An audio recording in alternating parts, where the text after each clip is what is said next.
Comment faire pour investir en immobilier quand on n'a pas beaucoup de mise de fonds? Tu es sans doute frustré de ne pas pouvoir acheter parce que tu n'as pas assez de mise de fonds. Tu te dis que si tu dois cotiser, la mettre de côté, l'épargner, d'ici là le marché aura fortement évolué. Tu veux t'assurer de ne pas manquer des opportunités et tu as ce désir profond de pouvoir faire des acquisitions. Alors dans cette vidéo, je te dis exactement comment faire pour trouver rapidement de la mise de fonds afin d'être en mesure de faire rapidement une transaction. C'est parti.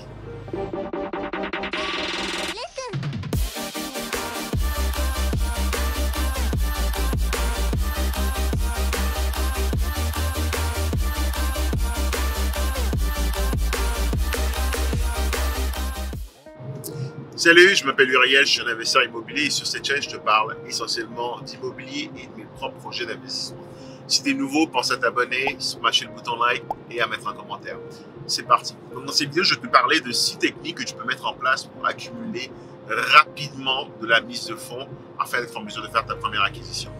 Première technique, écoute, commence par contrôler tes dépenses.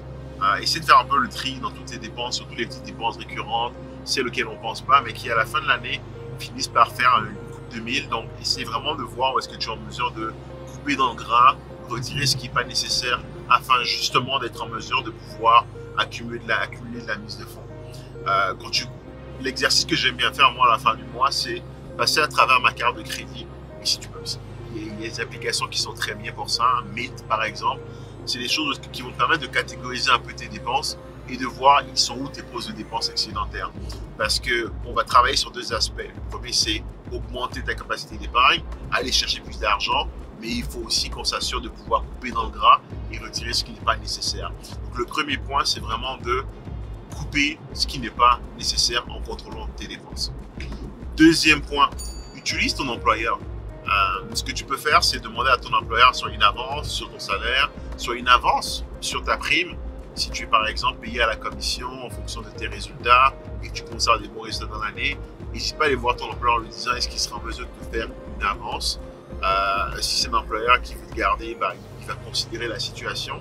Ce que ça va permettre de faire, c'est que tu puisses sécuriser l'argent aujourd'hui au lieu d'attendre plusieurs mois pendant que le marché continue à évoluer vers le haut avant de pouvoir entrer dedans. Donc, utiliser ton employeur peut être une très bonne chose. Et ce que tu peux faire aussi notamment, c'est est-ce qu'il est possible que ton employeur mette l'argent de côté pour toi? C'est un point que je vais aborder tantôt, et c'est bien jusqu'à la fin, je vais aborder tantôt le cas des REER dans lequel ton employeur peut cotiser. Mais l'idée dans ce point-ci, c'est vraiment de voir comment tu peux utiliser ton employeur pour sécuriser plus d'argent plus rapidement afin de pouvoir investir. Troisième point, cotise dans ton REER. Puis ce qui est intéressant, c'est qu'on va le combiner avec le point précédent. Le REER, c'est le régime d'épargne enregistré pour la retraite. C'est de l'argent que tu mets de côté, qui est libre d'impôts, qui va te générer des retours d'impôts. Garde bien ça en tête, reste bien jusqu'à la fin de la vidéo, je reparlerai des retours d'impôts tantôt. C'est quelque chose qui va te permettre finalement de mettre l'argent de côté que tu es censé accéder seulement une fois que tu seras à la retraite.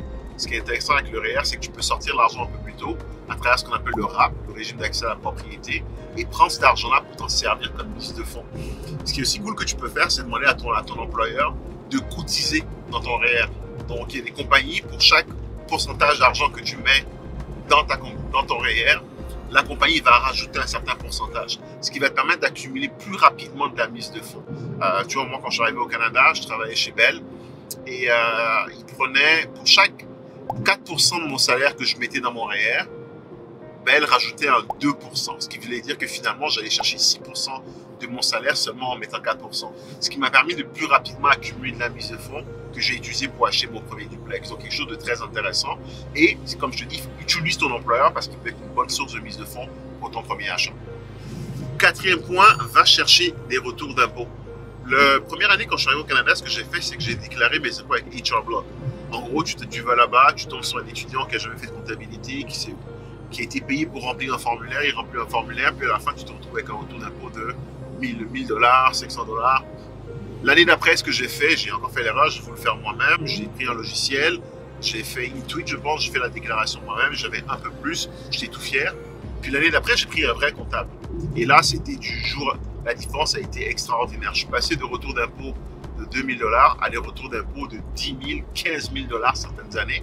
Parce que justement, j'ai pris un comptable qui comprend les nuances, qui comprend aussi les spécificités, les particularités de ma situation. Moi, je suis un immigrant, j'ai travaillé à l'étranger, on est arrivé ici.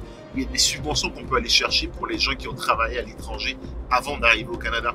En plus, il y a plein de niches fiscales qu'on peut utiliser, que ce soit à travers les dépenses de la famille, les dépenses des enfants, les dépenses du bureau. Tout ça, on peut s'en servir pour justement aller chercher un maximum de retour d'impôts. Et c'est ce que mes comptables ont fait. Mon premier duplex, je l'ai acheté justement en combinant à la fois et mes retours d'impôts et le RAP dont je t'ai parlé tantôt. Donc, c'est vraiment important de... Mais c'est pas déclarer tes impôts toi-même. Va chercher un bon comptable. Si tu n'en as pas, je te mettrai dans les commentaires le nom de ma comptable. Elle est spécialisée dans les immigrants, qui viennent de France ou d'Afrique. Elle est spécialisée dans les gens qui travaillent dans les métiers de l'informatique, comme c'était mon cas. Si tu veux avoir son contact, mets-moi en commentaire contact et je t'enverrai son contact. Elle va te faire des miracles. Petit point rapidement sur cette vidéo, si tu es nouveau sur ma chaîne à nouveau, je t'invite à t'abonner puis à partager cette vidéo. Plus tu partages la vidéo, plus ça va rejoindre le plus grand nombre de monde et plus ça va être mieux référencé sur les réseaux sociaux, ce qui va permettre de toucher encore un plus grand nombre de monde et partager ces connaissances-là. Ce que je trouve dommage un peu dans la communauté, c'est qu'on a beaucoup d'informations qu'on n'a pas quand on arrive au Canada et il y a très peu de gens qui nous donnent ces informations-là. Alors le but pour moi, c'est de vulgariser vraiment ces informations au plus grand nombre de monde possible pour que justement un plus grand nombre de personnes soient en mesure d'aller chercher leur part du Québec, aller chercher leur part de leur petit lopin de terre en investissant dans l'immobilier. 5e point, fais des choix difficiles. Ça rejoint pas le point que j'ai développé plus tôt, mais tu te plains de ne pas avoir de mise de fonds, mais est-ce que tu as bien regardé dans ton garage? Parce que si dans ton garage, tu as la petite dernière Audi qui te coûte 600 $ par mois, non seulement ça réduit ta capacité d'emprunt, mais c'est de l'argent que tu pourrais utiliser pour justement financer ta mise de fonds. Fais des choix difficiles, vends la voiture dont tu n'as pas besoin, parce que la question à se poser, c'est qu'est-ce qui est plus important? Est-ce que c'est de continuer à conduire une belle voiture ou enfin d'accéder à la propriété, commencer à aller chercher le lifestyle que tu veux, commencer à pouvoir générer de l'argent parce que tu en auras besoin quand tu seras à la retraite.